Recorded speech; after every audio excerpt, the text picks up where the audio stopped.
ارسطو اپنی زندگی کے تجربات کچھ اقوال کے ذریعے بیان کرتا ہے۔ عادت طبیعت کو ضعیف کر دیتی ہے اور اس کے خلاف کام کرواتی ہے۔ خاموشی سب سے زیادہ آسان کام اور سب سے فائدہ مند عادت ہے۔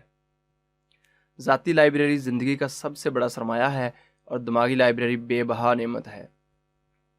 موت کے بعد مردے کے لیے احترام ایک عجیب شے ہے، اور جس انداز سے ہم احترام کرتے ہیں وہ اس سے بھی زیادہ عجیب شے ہے۔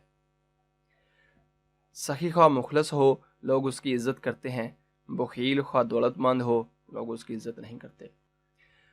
غصہ ہمیشہ بے وقوفی سے شروع ہوتا ہے اور شرمندگی پر ختم ہوتا ہے۔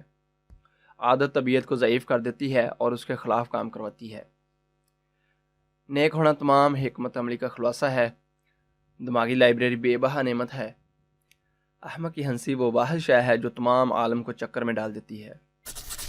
ترقی کے دو پہلو ہیں، اپنی لیاقت اور دوسرے کی حماقت۔ انتقام کے پیالے میں گرم گرم شوربہ ابل رہا ہے، اسے منہ مت لگائیں۔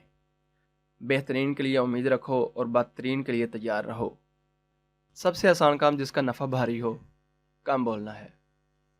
اگر نفس نے دل پر فتح پالی تو سمجھ لو دل مردہ ہے۔ جو کچھ کرنا ہے ہمارے اختیار میں ہے، اور اسے نہ کرنا بھی ہمارے اختیار میں ہے۔ انسان مختلف طریقوں کے باوجود غلط ہو سکتا ہے، اور صحیح صرف ایک طریقے سے ہو سکتا ہے۔ یہی وجہ ہے کہ ناکام ہونا آسان اور کامیاب ہونا مشکل ہے۔